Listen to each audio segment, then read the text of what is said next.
मासे दाउआ गावनि गांनि मददजों रोमै रोमै अख्रां सा सा बिरबायनानै मिथिंगाखौ समायना खालामो, गावनि जिउखौ ओंथिगोनां खालामो।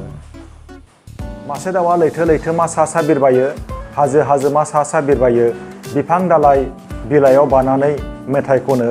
नाथाय मासे दाउआ बेखौ गिया जे बिसोरदि बिफां दालाइ बायनानै गाहायाव गोग्लैगोन, बिसोरदि लैथोआव गोग्लैगोन, बिसोरदि हाजोनिफ्राय गोग्लैगोन, बेनि फारसे बिसोरहा जेबो गिनांगौ गैया आरो जिंगा गैया।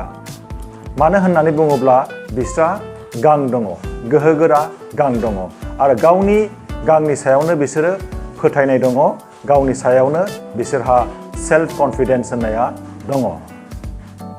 मासे दाउआ गावनि गांनि मददजों रोमै रोमै अख्रां सा सा बिरबायनानै मिथिंगाखौ समायना खालामो, गावनि जिउखौ ओंथिगोनां खालामो।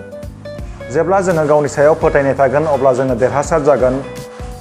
जेब्ला जोङो गावनि सायाव फोथायनाय थागोन अब्ला जोङो मोनफ्रोमबो चेलेन्जेसफोरखौ जोङो अभारकाम खालामनो हागोन, मोनफ्रोमबो थासारियाव जोङो एडजास्ट जानो हागोन, जोंनि इयुनाव जोङो देरहासार जानो हागोन। नाथाय जोंनि सायाव फोथायनाय थानो थाखाय जोंनि आथिं आखाइखौ जोङो बोलो गोरा खालामनांगोन, जोंनि मेलेमारि नोजोरखौ जोङो गुवार खालामनांगोन, जोंहा मोनसे थांखि गोनां गेदेर सिमां थानांगोन।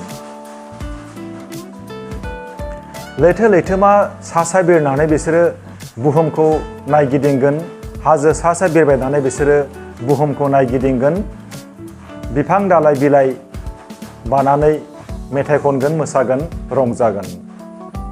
जिउआव उथ्रिसार जानो थाखाय जों बयहाबो गावनि सायाव फोथायनाय थानांगोन, गावनि सायाव फोथायनाय थानो थाखाय जोंनो नांगोन गोसोनि बोलो।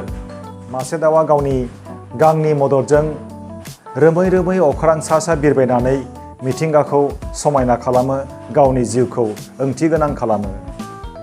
गावनि सायाव फोथायनाय थानानै एबा सेल्फ कनफिडेन्स जानानै जिउआव रंजानांगौ आरो देरहासार जानांगौ, बेनि सोमोन्दै मासे दाउआ जोंनो अरायसम फोरोंलाङो।